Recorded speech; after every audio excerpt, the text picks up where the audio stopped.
I think that what this really is about is the concept that people simply cannot get past of what gender expression is about. And gender expression is really the key here, and an important area for you to be very aware of so that when you explain this, you do it in a way that helps legislators understand the issue. Nobody really knows what your sexual orientation is unless you announce it. Very few people in the workplace or in public accommodations or in any other setting announce whether they're gay, straight, bisexual, or any other identification, queer questioning that they want to put onto themselves. What they do know is how you dress, how you wear makeup, jewelry, your hair, how you gesture, how you walk, how you sit, how you cross your legs or not, how you intone your voice.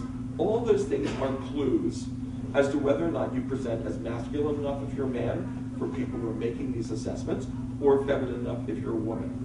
And it has nothing to do with your gender identity or your sexual orientation. What it has to do is your gender expression. The Williams Institute at UCLA of Law and Public Policy did a study a couple of years ago which shows that at a minimum 10% of the entire United States population is gender nonconforming to the extent that they would be actually harassed or called out by someone objecting to the way they present themselves.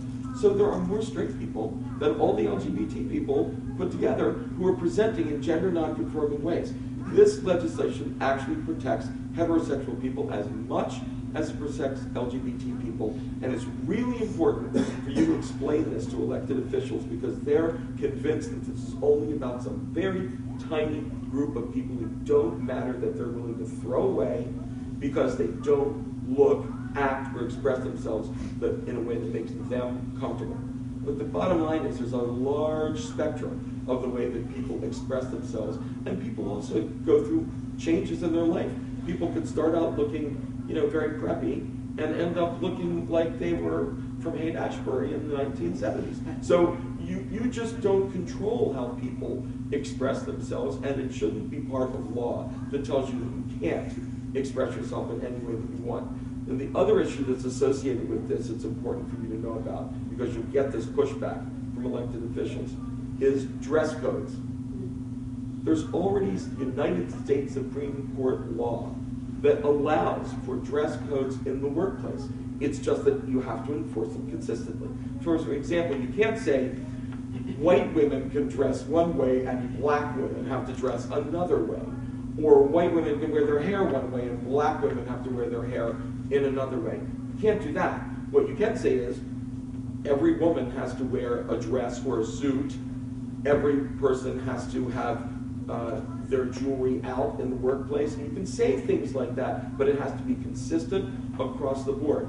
And that's important because the whole issue of how you express yourself is so threatening to some employers, and they want to use that issue of gender expression as a way of telling people, well, I won't be able to control how my customers see my workforce, and therefore I can't support this legislation. No, you can control how people dress in your workplace. You just can't tell people who are transgender that they have to dress, if they identify as a woman, differently than other women in the workplace. It's got to be consistent. But the issue that continues to arise, that the far right knows they can scare people and get their emotional reaction to, is misleading people about this issue of men in dresses in women's bathrooms. That's really what the bottom line comes down to. Now, there are so many solutions that have been tried and succeeded in business. As Dan said, it's actually 96% of the Fortune 500 companies now have protections in place for sexual orientation, and almost 75% for gender identity or expression. At this point, it's ramped up enormously in the last 2 years.